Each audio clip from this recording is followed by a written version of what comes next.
permanentemente, por el tema de analizar los modelos o por el tema de ver los modelos, nos encontramos con ciertos errores. Y siempre los errores, conceptualmente, se califican estos tres problemas. O hay problemas herramientales, o hay problemas procesales, o hay problemas conceptuales. O sea, cuando hay problemas herramientales es fácil porque las herramientas son muy potentes, las herramientas finalmente nos dejan un lugar que podemos resolver las cosas y finalmente eso tiene resolución. Cuando yo ya tengo un error procesal, es más grave la cosa, porque evidentemente esto va a tener un nivel de impacto mucho mayor y voy a tener que repensar con mayor profundidad lo que estoy haciendo. Ahora, si yo tengo un error conceptual, no hay nadie que me salve. Entonces, hay que entender muy bien para qué fueron hechas un poco las cosas. Y por eso abrí un poquito el CAD, porque el CAD de alguna forma es un producto que todos venimos de alguna forma de allí, y esto lo explica de alguna forma, no es que tengamos que volver al CAD, ¿no? Pero esto implica un poco, digamos, el concepto de lo que estamos tratando de contar, ¿no? Así hacíamos las cosas hace tantos años, ¿no? Evidentemente así hacíamos las cosas hace mucho tiempo. ¿Y qué pasó? Lo que pasó fue que cuando pasamos del tablero al CAD, que fue un cambio fenomenal, esto fue el entendimiento que nosotros hicimos. O sea, conceptualmente esto es la definición de que usábamos el CAD como un tablero electrónico, cuando en realidad lo que estaba invitando el CAD era a otro tipo de escenario. Y un poquito acá, esto explica con un mínimo detalle de lo que estamos hablando.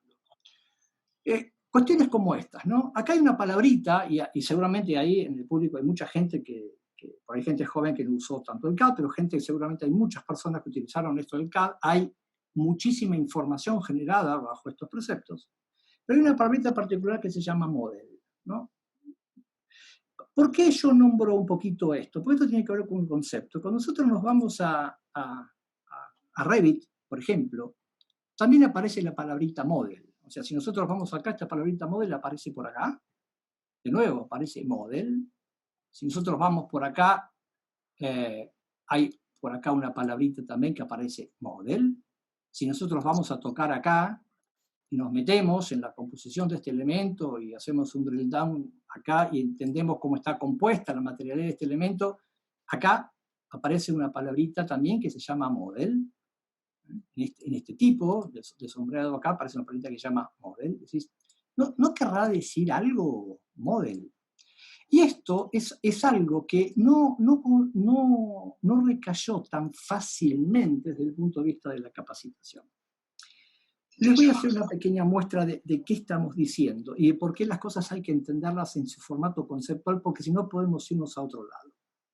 Acá tenemos diferentes escenarios, digamos, la representación de este documento que estamos haciendo. Diferentes escenarios que no nos son ajenos. Por ejemplo, representar este pequeño proyectito en diferentes niveles de representación, cada uno con mayor definición escalar. Y después tenemos otro tipo de escenario que puede ser una presentación legal hacia algún municipio, hacia algún ayuntamiento, hacia algún área que tenga que presentar este modelo, pero bajo un criterio diferente. Ahora, ¿qué es lo que nunca va a cambiar? Lo que nunca va a cambiar es el modelo. Lo que va a cambiar es la forma en que yo interpreto ese modelo para comunicarlo, una de las palabras fundamentales para nosotros. ¿Qué es lo que pasaba con eso? Un simple criterio de ponerle una dimensión para que este documento pueda ser entendido por otros, por ejemplo, definir una cota acá, se hacía generalmente de esta manera, ¿no? Se ponía una cota por acá, vamos a ver si esta cota que estaba por acá aparecía absolutamente en todos lados. Vamos a poner en otro lado. Así, esta cota que está acá, vamos a cambiarle. Nada de lo que estoy diciendo acá le es ajeno a las personas, ¿no? Es simplemente un hecho de ponerle acá un adimensionamiento porque necesito comunicar este plano. ¿Qué pasó con esto? Bueno, esto seguramente lo vivieron muchas veces, aparece en todos lados, incluso aparece por acá. ¿Cuál es el problema de esto? Que justamente esto nos llevó una cantidad de tiempo a armar esto, infernal. O sea, el enorme porcentaje de toda la documentación CAD hecha hasta el momento está hecha de esta forma. Obviamente esto lo tengo, esta cota que está acá, por ahí este nivel de detalle me sirve para acá, pero no me sirve para acá, tampoco me sirve para acá y menos me sirve para acá. O sea, de alguna forma esto está produciendo una intoxicación de lo que yo quiero contar. ¿Y esto por qué ocurría? Porque justamente hay un error de concepto. Lo que apareció acá, lo que significa la palabrita model, son los elementos que están en la realidad. O sea, en la realidad hay una puerta, en la realidad hay un muro, en la realidad hay un revestimiento, pero nunca en la realidad está la cota. Nunca a nadie en la obra le bajaron 1 metro de piedra, 1 metro de arena, 3 varillas de hierro y la cota de 19. No apareció la flecha del norte. ¿Alguien le bajó esas cosas en la obra? Entonces quiere decir que acá hay una cuestión de no entendimiento de que para qué fueron hechas las herramientas. Los elementos que no pertenecen a la realidad no tienen que estar en este modelo. ¿Y para qué fue preparada la herramienta? Pero hace muchísimos años. La herramienta fue preparada para que hiciera otras cosas. Por ejemplo, para que hiciera estos procesos de documentación que son absolutamente, digamos, necesarios, porque son, fundamentales. Lo que yo estoy poniendo acá está en otro espacio, está en otro lugar. Y mide lo que mide esto vectorialmente. Si yo mido esto ahora desde acá afuera, que donde no apareció la cota, y lo mido desde acá, esto mide, aunque tenga otra dimensión mirada desde acá afuera, mide 19, y medida desde acá también mide 19. Y si yo me voy acá, no apareció esa cota 19 acá, y acá cuando yo la mida va a medir 19. Ahora, ¿cómo fue que esto se pudo hacer? Justamente porque conceptualmente los modelos de CAD estaban predefinidos para separar el mundo de la comunicación del mundo de la realidad. Es más, si yo veo lo que dice estrictamente el modelo, acá el modelo no aparece la cota 19. Y cualquier cambio que yo ejecute sobre el mismo modelo, ¿qué es lo que va a producir sobre esa enorme masa de elementos que ya están documentados? Simplemente una actualización porque eso está atado una cosa con la otra.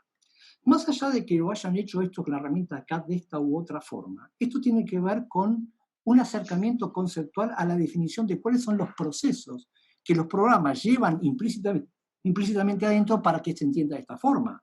Ahora, si yo acá lo que tenía era justamente un error de concepto en esto, entonces por más que yo maneje muy bien la herramienta, por más que tenga, digamos, escenarios procesales que me permitan a mí acotar con mucha velocidad, lo voy a estar haciendo mal, no me deja a ningún lado. Y esto es un tema que nosotros queremos revisar. Déjenme convidarles con este pequeño videíto para que entendamos qué pasó con el resto de las industrias que no son del área de la arquitectura y la ingeniería de construcción. Esto evidentemente que se está construyendo acá es un barco. Ahora, este barco, como ustedes pueden ver acá, no hay un archivo, no hay una palanca que baje y diga barco. Es un proceso de fabricación y es un proceso de ensamblaje. ¿Cómo es que se está construyendo este barco? De la única forma que se puede construir, de a pedacitos. Pedacitos que se van sumando, pedacitos que se van ensamblando, pedacitos que se corresponden unos con otros. Y cada uno de esos pedacitos, imagínense la cantidad de documentación que tiene asociada. A nadie se le hubiera ocurrido hacer un archivo que diga barco. Sería inmanejable este archivo por el peso que, digamos, resultaría esto en su base de datos. Ahora, ¿un auto cómo se fabrica? De la misma manera. Un avión, de la misma forma. Un tractor, de la misma forma. Una plancha, igual. ¿Y por qué un edificio tiene que ser diferente? Ahora, la única diferencia entre este barco por ahí y un edificio es que por ahí el edificio no flota, pero conceptualmente es un proceso de agregación continua, de maximización de la complejidad y de integración por partes de ensamble. Ahora, las industrias, todas nuestras industrias hermanas, que nos llevan más de 25 años de ventaja, ¿cómo construyen las cosas? Vamos a revisar algunos números. CATIA, año 1977 salió el programa. Nemetschek, el ingeniero Nemetschek en Alemania. En 1963 hizo la empresa. Desarrolló Allplan, Vectorworks y después se compró los productos de Archicad. Archicad, 1982. AutoCAD, 1982 también. A ver, ¿no queremos aprender nada del resto de nuestros hermanos? ¿Cómo construyen estas piezas? ¿Con qué software las construyen? Pero más que eso, ¿con qué estrategia las construyen? Todos, absolutamente todos, desde una planta industrial hasta un barco, hasta una plancha, hasta un tractor, construyen de la misma manera, que se llaman partes y ensambles. Y parece que nosotros no queremos aprender nada de las experiencias que pasaron. Entonces, esto lo voy a parar, y para dilucidar un poquito de qué estamos hablando, yo le quiero mostrar esto que está acá, que es la estructura de base de datos con la que nosotros estamos trabajando, por lo menos queremos entender. Hoy por hoy, el mundo se divide en estos dos mundos, ¿no? Que son las estructuras constitutivas de los modelos de base única, o sea, archivos únicos. Eventualmente puede haber alguna separación, pero generalmente son archivos donde está la estructura y arquitectura completa del edificio. Y después podría ser que tengan, digamos, las ingenierías, cada una de esas ingenierías por separada. Pero cuando uno toma un archivo de estructura y arquitectura, un archivo solamente de instalaciones solitarias, eléctricas y así. Y después están otro tipo de vinculaciones, el que en realidad con el que construyen el resto de las industrias, que son de partes vinculadas. Por suerte nosotros tuvimos la oportunidad de trabajar muchísimo para el resto de las industrias, para la industria naviera, para la industria mecánica, para la industria automotriz, y pudimos recabar las experiencias de estas otras industrias y las llevamos a una forma articulada de construir las bases de datos, y van a ver ustedes que están en forma un poco diferente. ¿Por qué nosotros hicimos esto? Porque estábamos cansados que los archivos se revienten. O sea, todos estamos apuntando contra una única base de datos que cuando crece, y crece exponencialmente, cada vez se pone más pesada y se pone peor. O sea que lo que hace falta es un acercamiento conceptual de otro punto de vista. Hay que utilizar un pensamiento lateral para ver de qué forma este tipo de estrategias que propone la industria que genera los software nos involucra y nos lleva a trabajar sin escuchar otras experiencias. Y déjenme convidarles una pequeña historia que tiene que ver con este tipo de conceptualización que terminó en un desarrollo nuestro y un criterio de organización de archivos que se llama Beambox. Le voy a contar este pequeño, que tiene mucho que ver con nuestra forma de interpretar este personaje que va a estar acá, seguramente lo conocen. Había un personaje en Boeing que le dieron una encomienda, ¿no? Era un empleado. Le dijeron que, como iba a salir un nuevo avión, tenía que hacer una pequeña animación con un fondo de montañas para poder lanzarlo. En ese momento, estamos hablando de los años 79 y 80, era casi imposible, estaba muy en pañales lo que era la computación gráfica, y hacer simplemente un cilindro en 3D, o sea, hacer un avión en 3D, costaba muchísimo. Imagínense lo que es dibujar una montaña. Este hombre, que tenía este problema que resolver, justo en ese momento recibe un libro de este matemático polaco que se llamaba Mandelbrot. ¿De qué estaba preocupado Mandelbrot? Él no estaba preocupado por el punto, la recta o el plano, o sea, todo lo que se definía como ingeniería, como geometría euclidiana. Él estaba preocupado por otro tipo de cosas. Él veía ciertos elementos de la naturaleza que entendía que podían tener una explicación. Y lo que hizo fue leer este libro de Mandelbrot que llamaban Fractales. ¿Qué es un fractal? Justamente es cómo está constituido la génesis de las cosas. Empezó a ver las cosas de la naturaleza y empezó a entender de que tenían un tipo de configuración diferente. Una montaña es un fractal, en realidad es un triángulo que, si se divide en millones de triangulitos, van a definir una configuración, como aparece ahí, con mucha mayor definición. Pero es una estrategia muy simple que, repetida infinitas veces, hace que uno pueda programar un algoritmo con el que se pueda resolver semejantes problemas. Este video que ustedes ven acá es la primera animación que existe de estas montañas, y lo que hace el fractal, este algoritmo, era dividir esa montaña según el grado de aproximación con mayor o menor grado de definición para que justamente no se perdiera y no pareciera que tuviesen los triángulos. ¿Por qué estamos diciendo esto? Porque el acercamiento a esta persona fue absolutamente conceptual y pudo entender lateralmente qué fue lo que lo podía hacer diferente y resolver un problema complejo con una forma muy simple. Este hombre ahora es el dueño de Pixar. O sea, ¿qué tratamos de decir? Que lo que hace falta es, ante una conceptualización demasiado problemática de algo, siempre hay que tratar de buscar la mayor simplificación posible, y eso es un camino que la verdad que duele. Desde este punto de vista, lo que nosotros entendimos fue que esta forma de armar tenía mucho que ver con esta conceptualización de dividir un problema muy complejo en pedacitos simples. Entonces, ¿cómo está estructurado, digamos, hoy por hoy este mundo? Por un lado, lo que aparece son los worksets, que trabajan de esta forma, ¿no?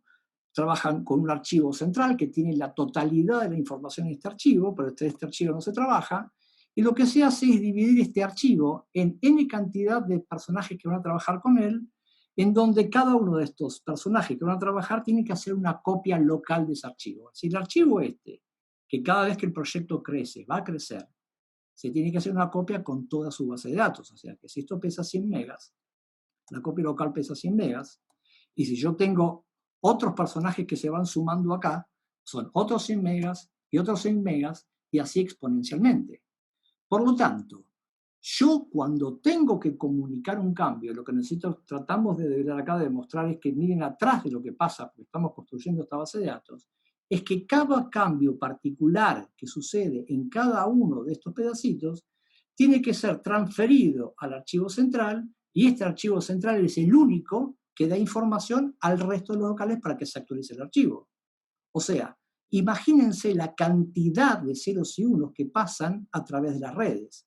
Ni hablar de que si estos modelos, como sucede en los grandes proyectos, tienen que transitar fronteras y tienen que transitar usos horarios. O sea, la cantidad de información que se está transaccionando siempre contra este modelo es enorme. Entonces, ¿qué es lo que pasa? Cuando yo necesito meter más gente, esto ¿realmente poner más usuarios es la solución? O sea, inevitablemente en algún punto va a llevar a que estos modelos en algún momento tiendan al colapso, porque la cantidad de información transaccional que hay entre uno y otro punto es gigantesca. Entonces, entendiendo de que esto se tiene que acercar de otra forma, esto es lo que está pasando, ¿no? ¿Cuántos crecen las bases de datos? ¿Cuánto pesa mi proyecto? Mi proyecto lo que va a pensar es el peso del archivo central por la cantidad de usuarios multiplicado por lo que pesa el archivo local. Es una locura. Entonces, ¿qué entendemos nosotros que podemos mejorar esta forma de trabajar, de transaccionar datos y archivos? Justamente entendiendo estos pedacitos que se van ensamblando, y son pedacitos que cada vez componen partes mayores que se van ensamblando con otras partes mayores. Estas partes y ensambles, digamos, están basados en los criterios que siempre se manejaron de comunicación entre archivos. Y vamos a poner algunas máximas. Y vamos a decir que todo lo que pasa por la base de datos de este dibujo va a pesar. Ahora, ¿qué hablamos cuando hablamos de la base de datos del dibujo? Nosotros siempre que estamos mirando la pantalla, nosotros tenemos una representación que nos da la placa de video sobre la pantalla, pero en realidad no estamos viendo lo que pasa a nivel de base de datos.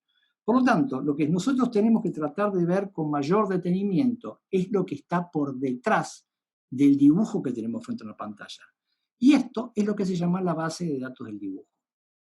Y una máxima dice que todo lo que pasa por la base de datos pesa.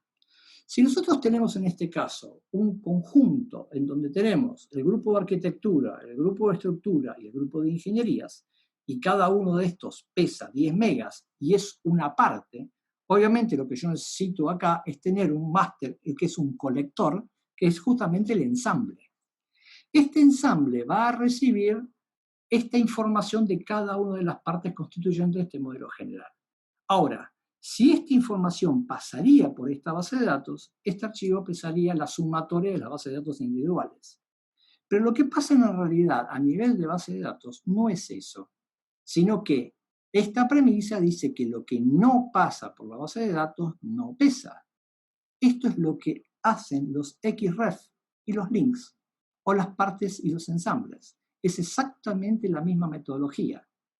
Y esto, como no pasa por la base de datos, esto pesa 0.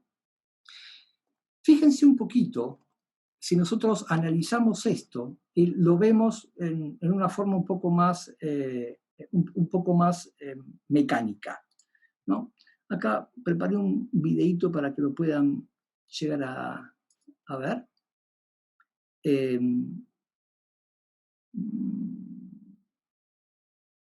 Vamos a ver este pequeño videito para que ustedes puedan entender lo que nosotros estamos diciendo y lo que estamos proponiendo.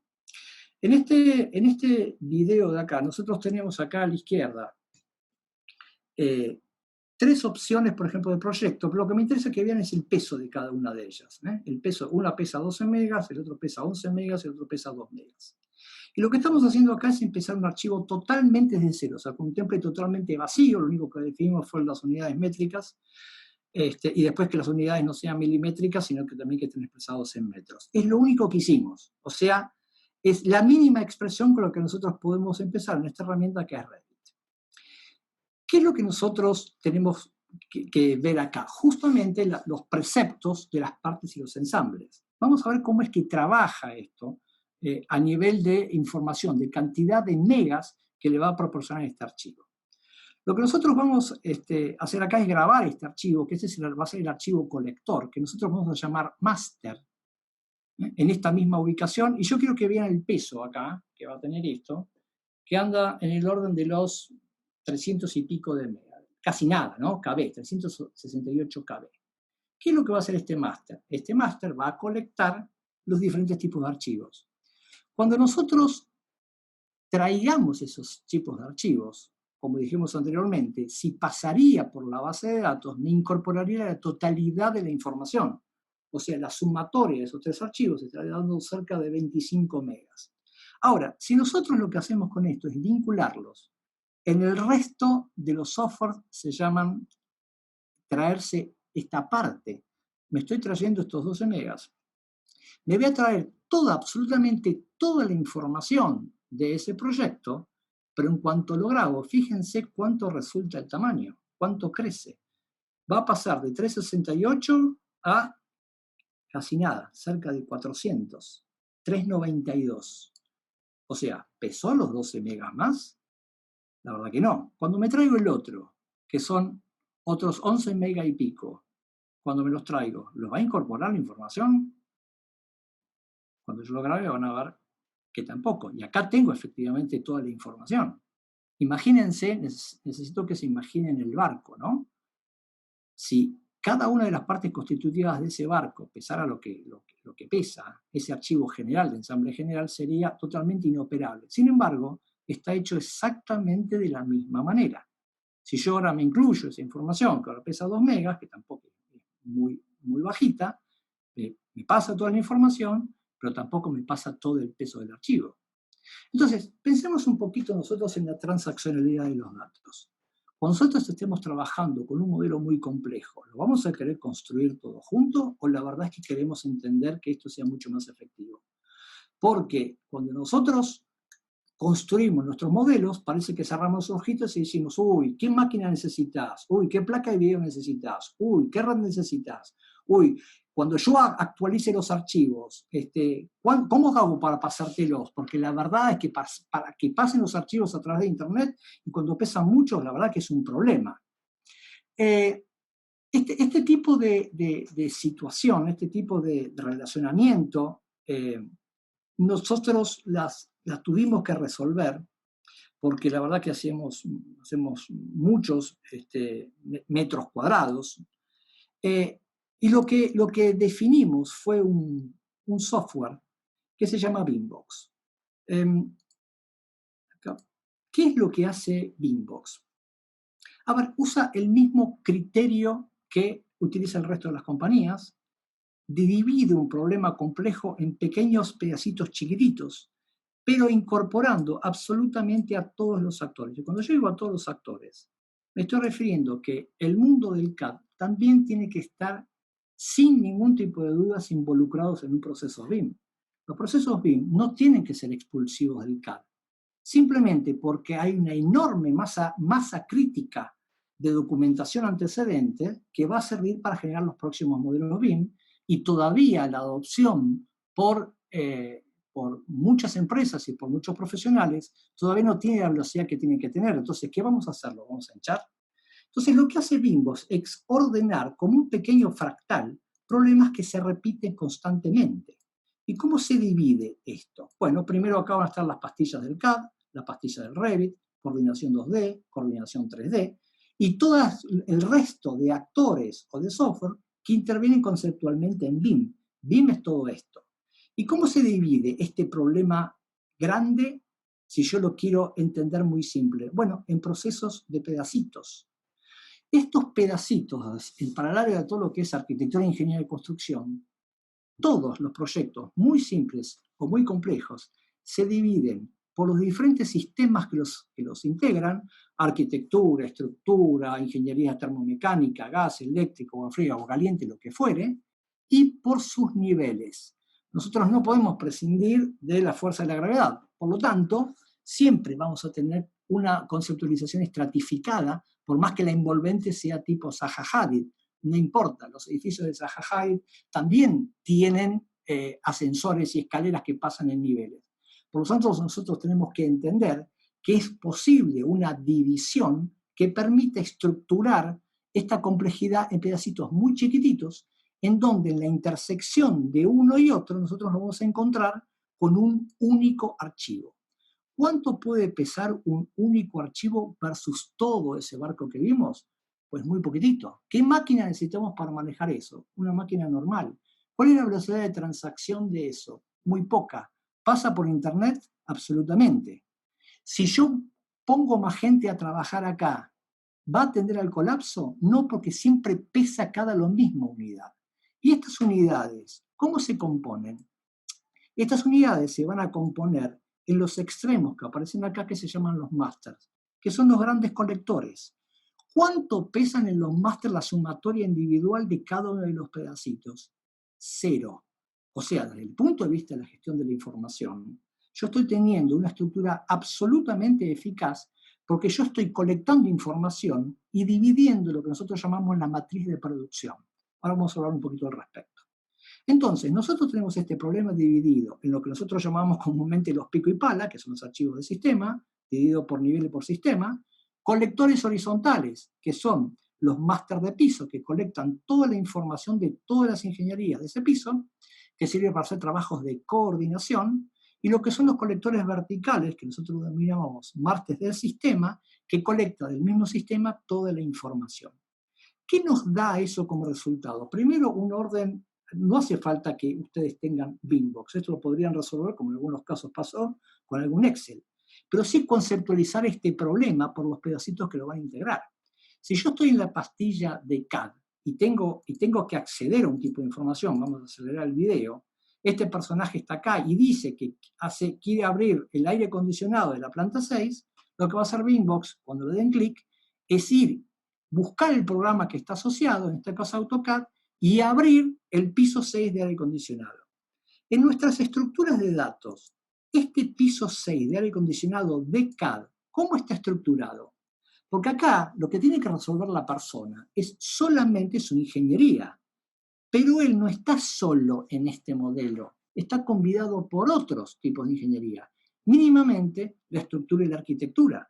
Entonces, esta persona, aunque no quiera, va a tener referenciada, linkeada, como parte de su trabajo, todos los demás, el resto de las ingenierías que ya necesita para trabajar.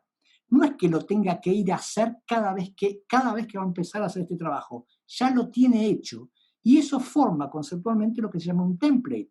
Si nosotros ya sabemos que vamos a necesitar esto, ¿por qué no lo tenemos ya prehecho? ¿Por qué no hay una estructura de datos vacía que esté esperando que solamente alguien se ponga a proyectar? Y cuando este personaje empiece a hacer su trabajo, va a encontrarse con todo esto ya vinculado. ¿Cuál es la información que él va a tener acá? ¿Mucha o poca? Es poca, porque tiene pocos elementos para hacerlo. Cuando yo me cambio de pastilla y yo cambié de herramienta, pero el concepto sigue siendo BIM, de integración, y ahora yo vaya al mismo piso 6 de aire acondicionado, lo que va a hacer BIMbox es traerse, ahora en la herramienta de Revit, lo que necesita para modelar. Este plano, en otras visualizaciones, ya tiene pegado el CAD, que otra persona con otra herramienta definió.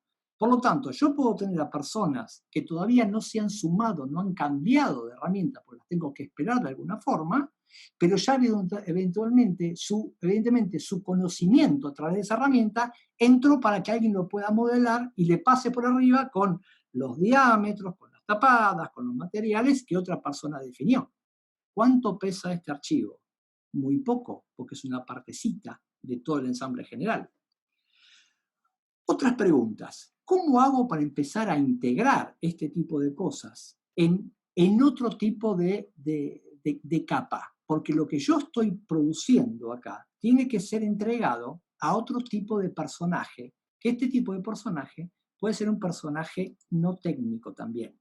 Entonces, ¿qué van a aparecer? Por ejemplo, escenarios de coordinación en 2D. Coordinación en 2D.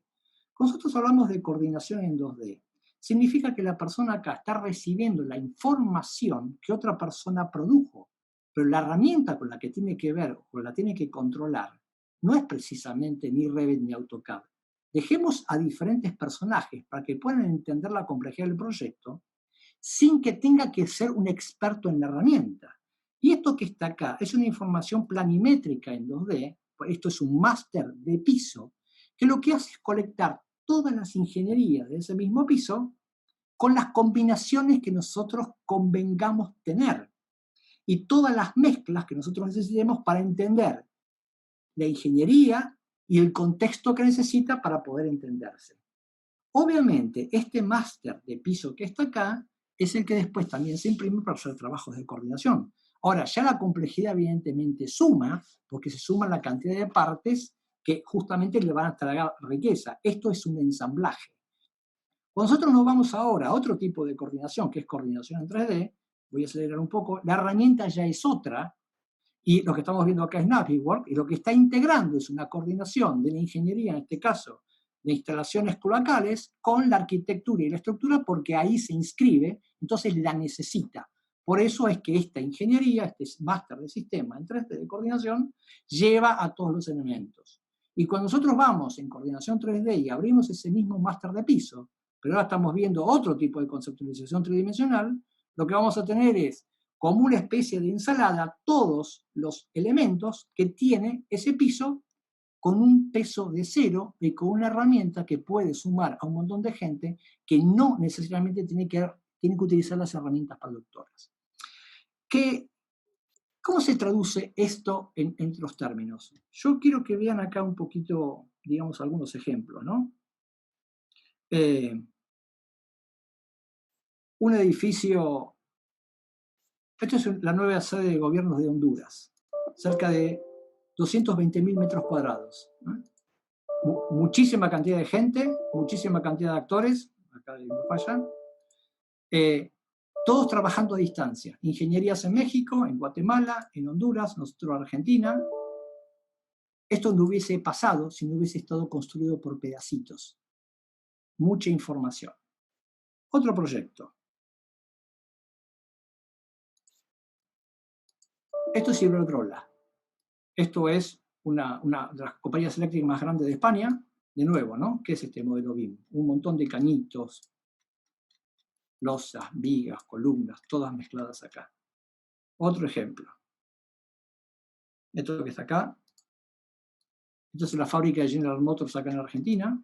Un montón de información. Archivos mezclados de tecla. O sea, elementos que provienen de diferentes software BIM. De nuevo, una integración completa. Muchos pedacitos. O sea, si nosotros seguimos mostrando estos elementos, un hospital, cerca de 50.000 metros cuadrados, con esas alas que en realidad son como subproyectos metidos adentro de este proyecto principal. Vamos a ver alguno que está por acá. Aeropuerto de México, proyecto de Foster, cerca de 800.000 metros cuadrados. Esta es la parte metálica. Nosotros estuvimos trabajando en conjunto con la empresa GIA en la parte. Otro proyecto que está acá.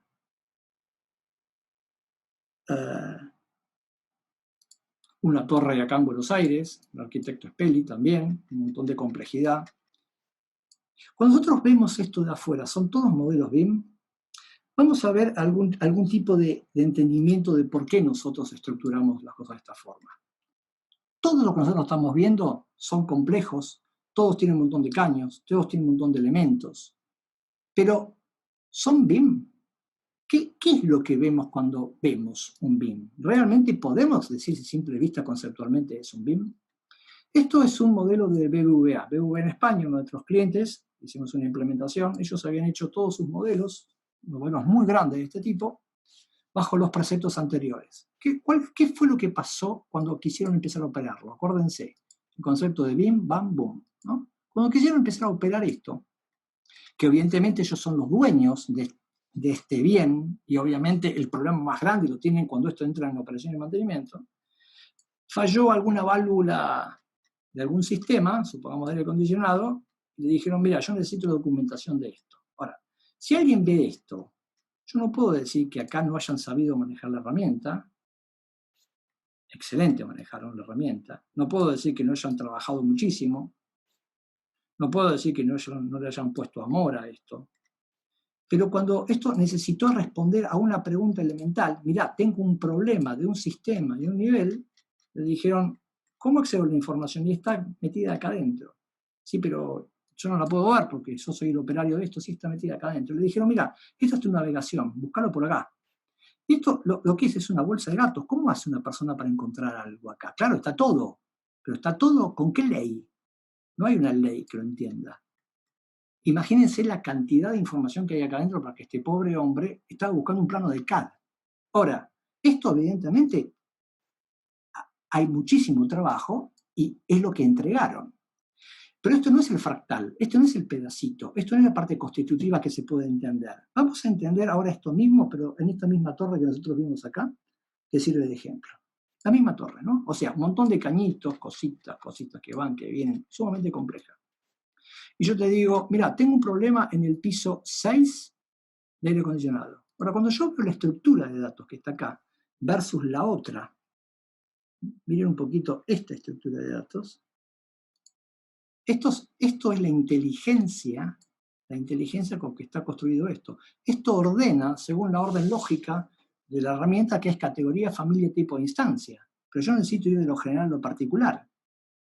Entonces yo no puedo entender esto. Cuando yo vengo acá y digo, este es el problema que yo tengo, vamos a ver si lo encuentro por acá, acá. Y yo te doy un mapa del tesoro y te digo, mira, vamos a ponernos de acuerdo con ciertos nombres. Todo lo que significa P es un piso. El piso 0, el piso 1, el entrepiso, el subsuelo 2, el piso 4, y todo lo que es INS es una instalación, por ejemplo. Entonces ¿qué tengo? Tengo niveles y sistemas, que acá se lee perfectamente. Entonces, si yo necesito el piso 6 de aire acondicionado, pongo en la instalación que me lo indica, aire acondicionado, voy al piso 6, y yo puedo escindir una parte del todo, porque yo la encontré. Esto es mi piso 6 de aire acondicionado. ¿Cuánto pesa este archivo? Este archivo pesa muy poco. ¿Cómo fue modelado este archivo? Hay pocos elementos. Pocos elementos, máxima concentración. Este archivo pasa muy fácil por las redes, porque esto es lo que pasa con el aire acondicionado del piso 6. Ahora, cuando yo le voy sumando a esto mayor cantidad de complejidad, obviamente que va a ser más complejo. ¿Y cómo se entiende esto? Esto que está acá es inteligencia. Entonces, lo que yo puedo decir es ordenar por mis famosos colectores, por los masters. Esto es lo que arma Beambox. Cuando yo le digo clima, esto me da de todo este edificio la parte de climatización. Cuando yo le digo sanitarios, es el sanitario. Fire protection, fuerza motriz, baja tensión, iluminación. Estoy entendiendo una ingeniería completa, un máster de piso, un máster de sistema. Ahora, cuando vamos al trabajo de coordinación, ¿qué es lo que hago con esto? lo corto en sanguchitos, en fetitas, como si fuese una tomografía computada. Entonces yo puedo entender que va de la fundación hacia los pisos más altos y puedo separar una parte del todo. Si yo necesitaba el piso 6, necesitaba separar, esa es la complejidad que yo tenía en el piso 6. Ya tengo bastante complejidad en este piso. ¿Cualquier persona lo puede entender? Obvio que cualquier persona lo puede entender. Pero fíjense la cantidad de elementos que empiezan a entender ahí. ¿Y cómo está complejo? ¿Cómo está compuesto esto? De la misma forma que está compuesto el tractor, el avión o el barco. Son piezas de ensamblaje que yo puedo escindir, puedo separar una parte del todo. Si yo quiero la arquitectura y estructura, lo voy a poder separar y entender lo que pasa a ese nivel conceptual. Si necesito el aire acondicionado, también voy a tener el aire acondicionado, pero con las mezclas necesarias para que pueda hacer la coordinación de proyecto. Lo mismo pasa con fuerza motriz, lo mismo pasa con baja tensión, lo mismo pasa con cualquier sistema en cualquier piso. Lo mismo pasa con cualquier proyecto. Esto que está acá, cuando yo me voy de proyecto a proyecto, esto va a ser exactamente lo mismo. Vamos a ver este que está acá, por ejemplo. Acá hay diferentes tipos de proyectos. Vamos a abrir alguno que estoy buscando por acá. Este es la nueva terminal de partida del aeropuerto de Ezeiza, ¿no? El aeropuerto más grande de nuestro país, de Argentina. Complejo, ¿no? Un montón de elementos. Es una especie, es más grande que el barco esto. Cuando yo me voy hacia adentro, muchísima información. ¿Cuántas personas hay acá? Muchas personas trabajando. Esta estructura que está acá ni siquiera se construyó, se proyectó en el país. Vino de afuera. Los modelos digitales de esto vino de afuera. Los modelos digitales de todo lo que es el sistema de maletas, complejísimo, el sistema mecánico, vino de afuera. Esto no era Revit. Y la estructura esa metálica que estaba ahí, que la llaman Zeppelin, un proyecto hermoso, un grupo de gente increíble. Nosotros hicimos la implementación en lo que es el aeropuerto Argentina 2000, desde su director Marcelo Menoliti hasta la gente que lo integra, una gente increíble. ¿Cómo se construyó esto? ¿Cómo se entendió? ¿Cómo se ensambló? De lo mismo. ¿Qué hay acá? Es exactamente igual. ¿Qué tiene esto? Los máster de sistema. Entonces, si yo quiero saber lo que pasa con la parte de Fire Protection, la puedo separar y la puedo entender. Entonces yo estoy hablando, ¿no?, exactamente con un sistema. Y acá lo que tengo es la inteligencia de todos los pedacitos con que estuve armado. De una forma diferente, bajo ningún punto de vista, de la misma forma. Y acá lo que tengo son los máster de piso, que yo lo puedo ir analizando pedacitos por pedacitos. Obviamente que es complejo, claro que es complejo, pero la totalidad es complejo. La generación de la vida es compleja, pero ¿cómo están hechas? Están hechas por pedacitos, por agregaciones de pedacitos. Los planetas, los árboles, las rocas, están hechos por pedacitos. Cuando paso a otro tipo de proyecto totalmente diferente, vamos a agarrar este por acá, ¿cómo está conceptualmente hecho esto? De la misma manera. O sea, cualquier persona puede entender, puede encontrar su parte y su grupo de ensamblaje de la misma manera que puede hacerlo para cualquier proyecto. Cuando nosotros atamos los conceptos de armados de los modelos digitales, en donde los nombres dependen del código de la obra, el código del país, el código...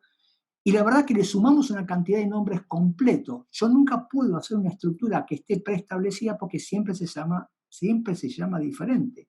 ¿Cómo se va a llamar la arquitectura del segundo piso acá en la China con un proyecto complejo, con un proyecto simple? Se tiene que llamar arquitectura del segundo piso. O de alguna forma que nosotros entendamos que siempre se llama igual. Y entonces yo puedo armar conceptualmente lo que se llama un template. Con esta estructura de datos predefinida, yo puedo armar estos conceptos que son los templates. ¿Qué son los templates? Los templates son estructuras de datos, estos elementos que aparecen acá, que están vacíos de proyectos, pero están llenos de inteligencia.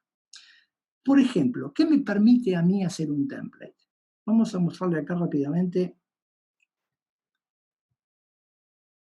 esto que está acá. Nosotros entendemos ciertos procesos que pueden ayudar muchísimo a los niveles de productividad. Esto que está acá es un máster ya en Revit. ¿Qué es lo que está definido en este máster? Lo que está definido en este máster son todas las láminas, la forma de documentar, las visualizaciones, las planillas de cómputos, que yo ya sé que las tengo que tener. Yo ya sé que tengo que tener este rótulo, sé que tengo que tener este tamaño de hoja, tendría que acomodarlas si el proyecto es más grande, más chico, pero yo conozco cuáles son las necesidades de mi proyecto. Y para el próximo proyecto voy a tener las mismas necesidades. Tendré un poco más de planos, un poco menos de planos, pero yo tengo la misma estructura lógica de armada. Y yo tengo que armar cada vez esa documentación. Y la pregunta sería, ¿la tiene que armar una persona que tiene que definir? ¿Es lo mismo un arquitecto definiendo que un arquitecto poniendo cotas? ¿O un ingeniero definiendo o un ingeniero armando las láminas? ¿Cuánto tiempo nosotros dedicamos al armado de la lámina, que es una tarea muchas veces del armado mecánica, que puede estar hecha en forma paralela, atada a la producción de diseño? La definición de diseño es una definición que cuesta definir el personaje, porque lleva mucho tiempo encontrarlo, pulirlo y ayornarlo a nuestra forma de trabajo. Ahora, poner una cota, armar una lámina, la verdad es que no es el mismo escalafón. Cuando este personaje acá está con un template que está prearmado y se carga un proyecto, esto va a ser absolutamente reactivo. Yo estoy esperando que me llegue la documentación.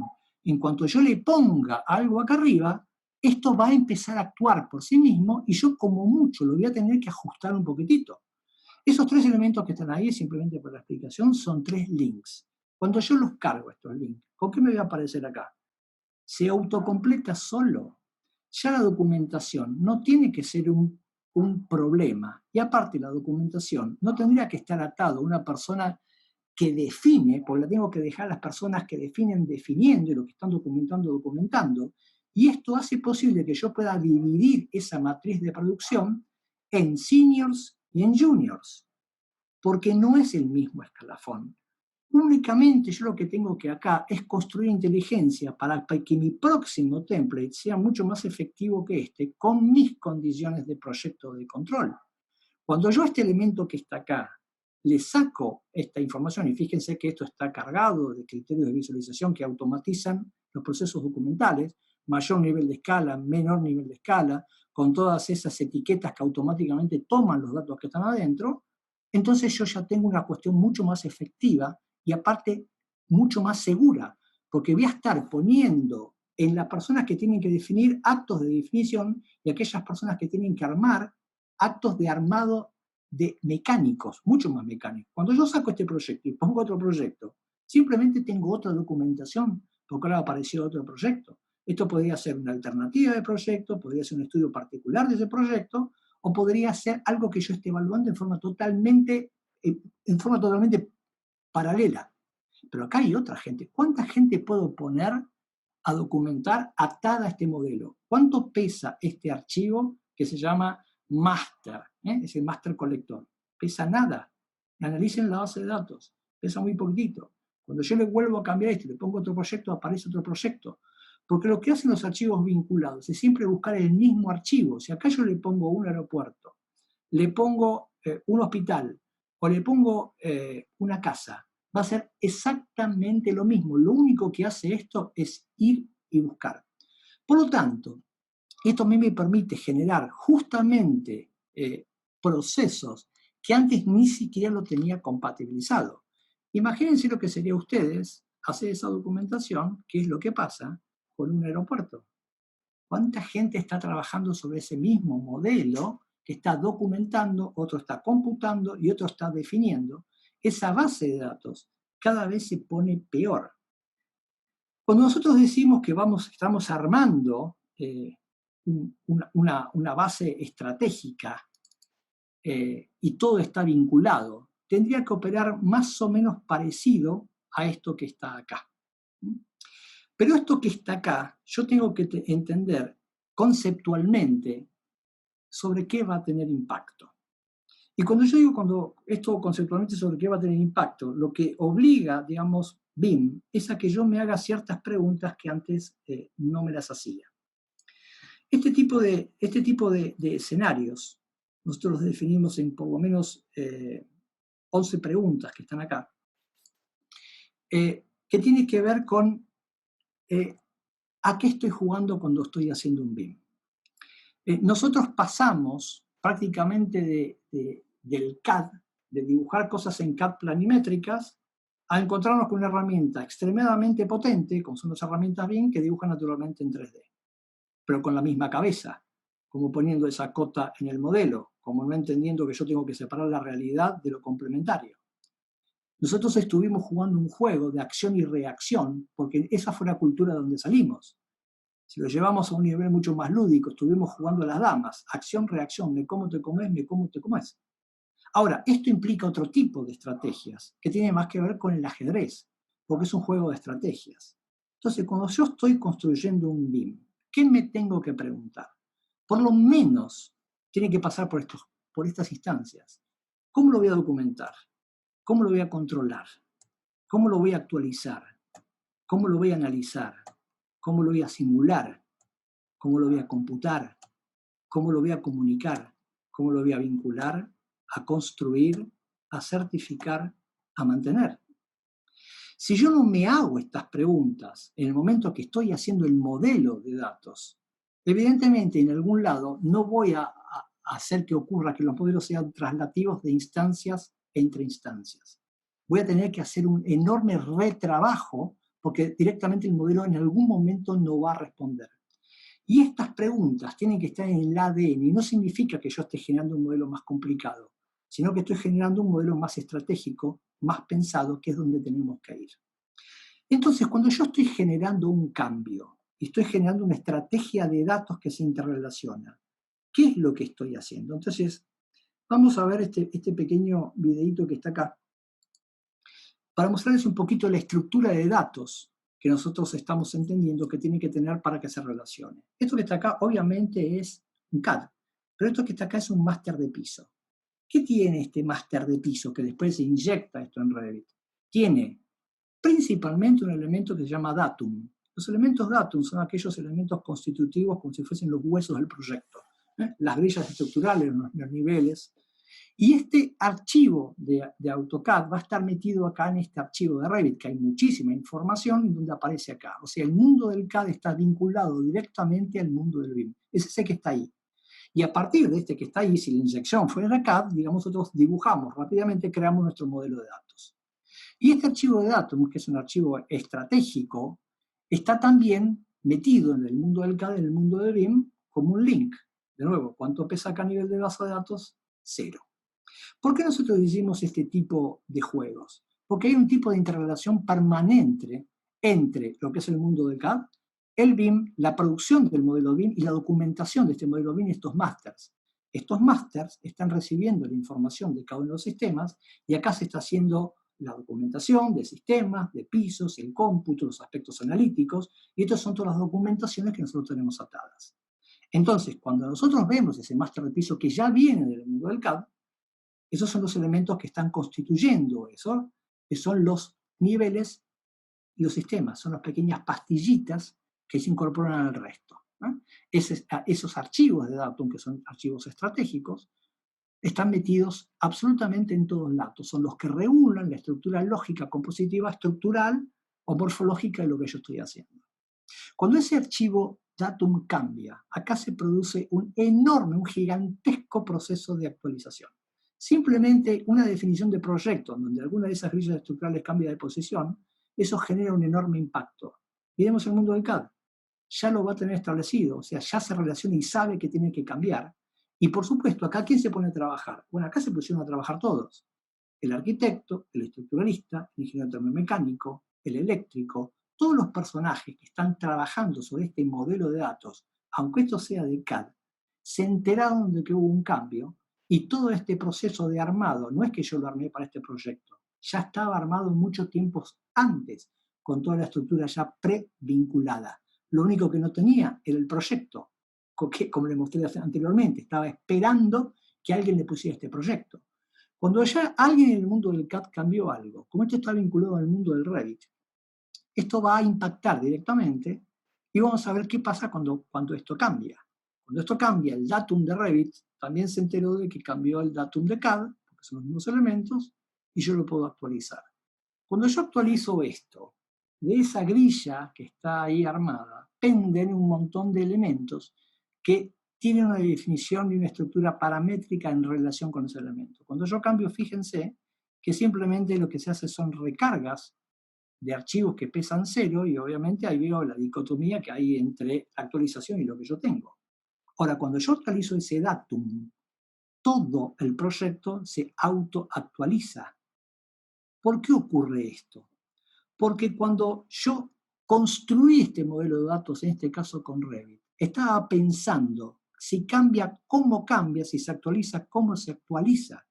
Por lo tanto, todos los elementos acá, los muros que estaban atachados al fondo de los losas, las bases que estaban atachadas a las columnas que están relacionadas con las vigas que estaban relacionadas con las losas que estaban relacionadas con los contenedores que los tenían, todo eso se actualizó con un simple clic.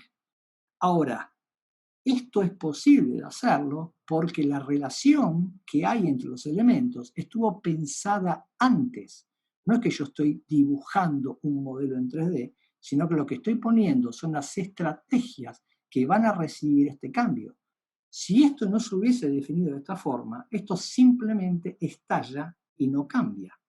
Entonces, cuando yo cambio que hay cambio la partecita, ¿qué fue lo que pasó en la parte documental?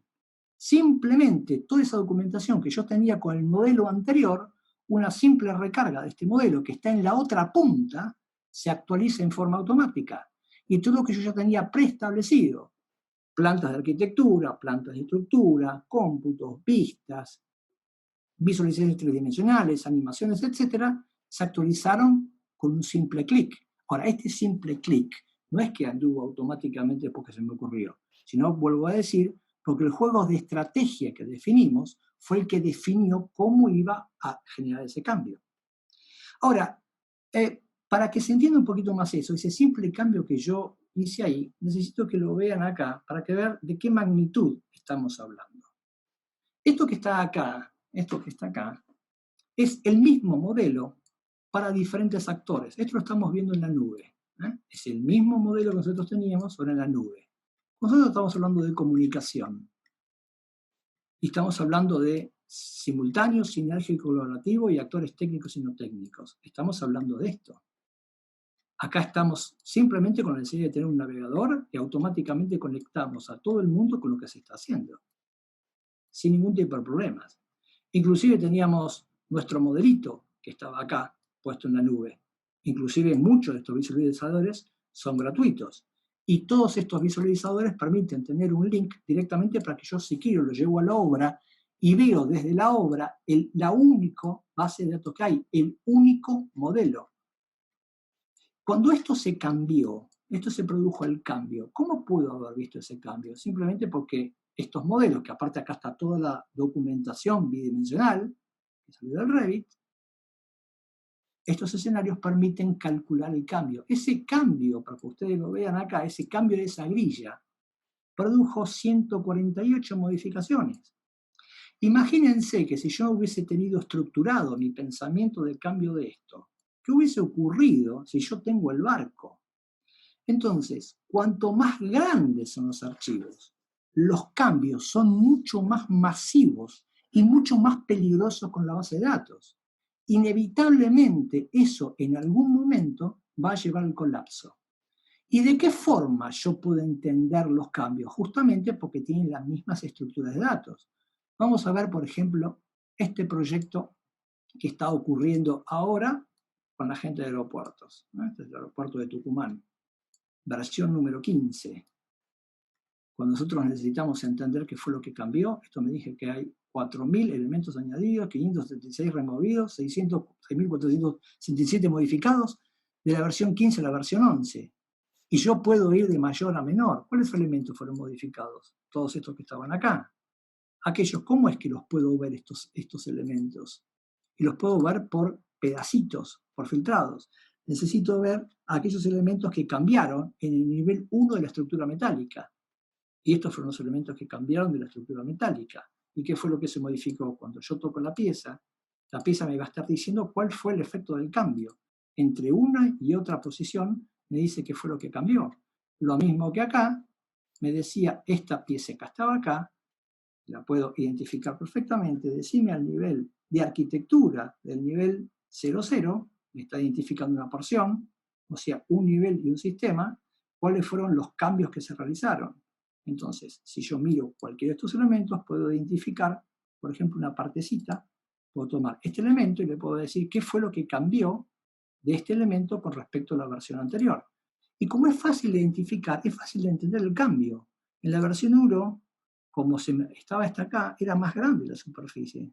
Cambió el área, cambió el perímetro, cambió el volumen. En la versión 2, se corrió este muro para allá y es una área más chica. Es muy fácil identificarlo.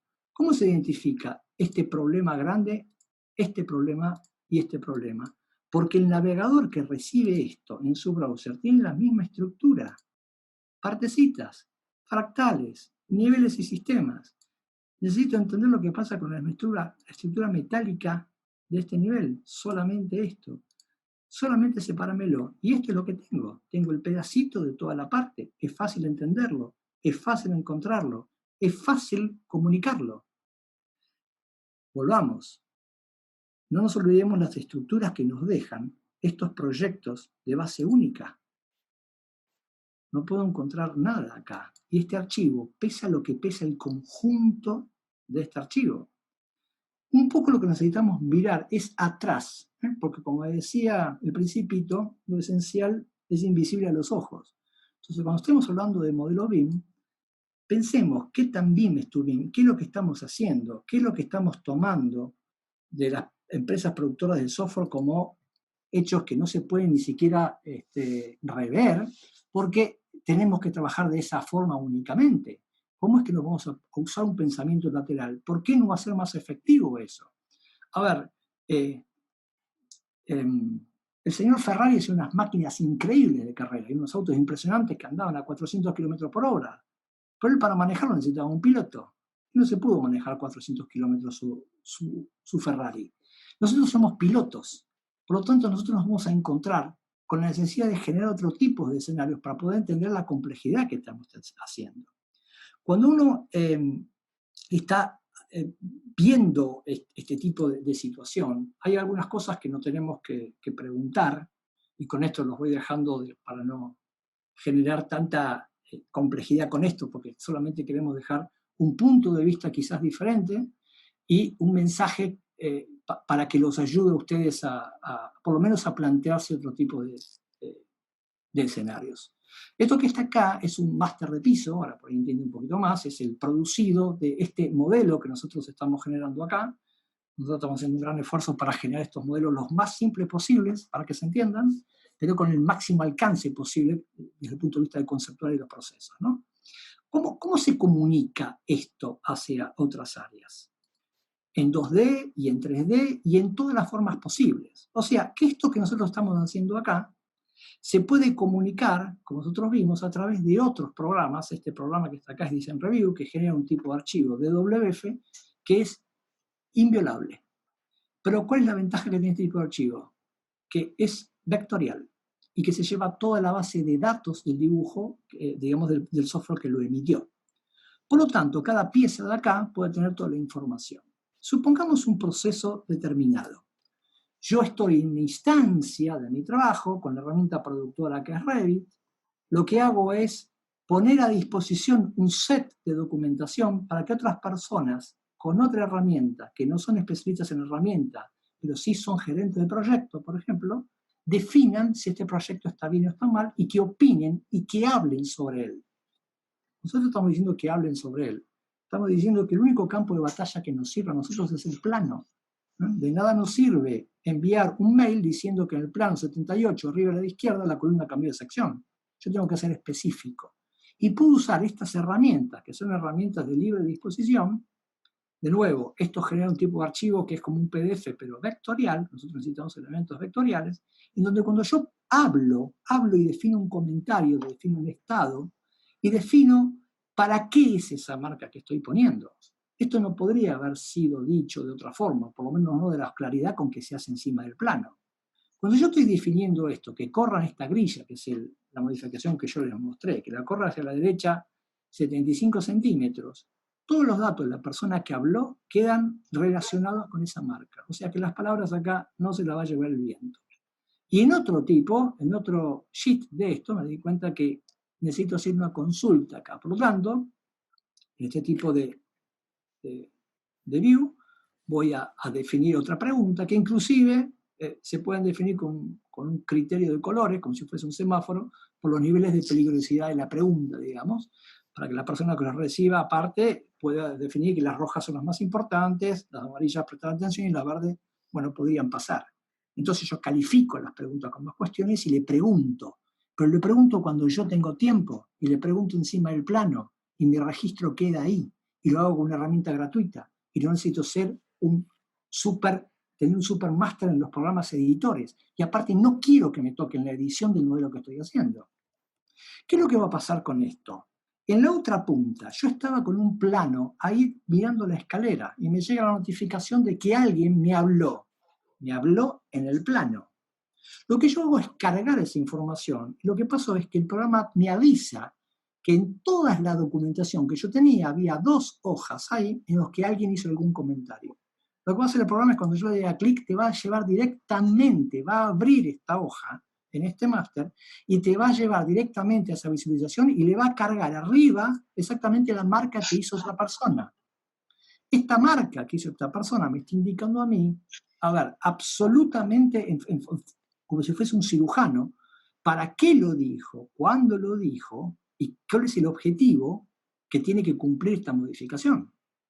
Es una voz que a mí me habla cuando yo tengo tiempo de levantar esta información y puedo generar el cambio. Con el otro documento pasa exactamente lo mismo. Abre esta visualización, me pone arriba esta marca y se lleva atado, que es una pregunta, y la pregunta es si es correcta esta altura del muro de carga. ¿Qué va a pasar con todo esto? Con todo esto yo tengo que generar los cambios y le tengo que contestar, porque lo que tengo que generar es una dialéctica con esto, es un ida y vuelta, porque a veces los problemas no se resuelven en un simple ida y vuelta. Y lo que nosotros tenemos que dejar ahí es trazado quién lo dijo, cuándo lo dijo, para qué lo dijo y todas las veces que se produjo la modificación respecto de esa marca. Cuando nosotros hablamos de que los documentos tienen que ser trazables y después tienen que ser comparables, estamos hablando de este tipo de escenarios en donde ahora sí, en el centro está el proyecto y nosotros nos comunicamos a través de ese proyecto. ¿Qué hago con esto? Emito de nuevo, porque el set de plano yo lo tenía especificado, y vuelvo a generar otra presentación, pero esta vez con la contestación, o sea, con la modificación geométrica, física, pero además con la contestación de esa pregunta. Por lo tanto, lo que hay acá es una conversación que solamente se va a agotar cuando este problema esté terminado. Ahora, cuando esto pase, ¿qué es lo que yo me tengo que asegurar? Que esta persona que recibió esta modificación pueda constatarla contra la versión anterior. O sea, trazable y comparable, porque el área de comunicación dentro de los 11 puntos, cómo lo controlo, cómo lo comunico, es fundamental. O sea, si yo no tuviese ninguna marca que me indique dónde estaba el cambio y lo constato con la versión anterior, porque yo voy constituyendo una bitácora, el programa genera un proceso automático de comparación, así como lo hizo en 3D, en 2D, de ese plano número 1 con este plano número 1. Y lo que va a mostrar es cuáles son los cambios, para que yo no tenga que andar buscando con una lupa qué fue lo que cambió de una instancia a otra y cómo es que yo hago para hacer el seguimiento de esos cambios en una cosa tan compleja como es nuestra actividad. Entonces, volvamos. Cuando nosotros nos preguntemos qué estamos construyendo conceptualmente con un BIM, tenemos que calar muy hondo en el nivel de pensamiento, por eso nosotros lo ponemos a nivel de conceptos. Y tenemos que pensar muy bien cuando estamos construyendo estas 11 preguntas sobre cómo es que se articula toda esta información que tiene que ir pasando de un lugar al otro.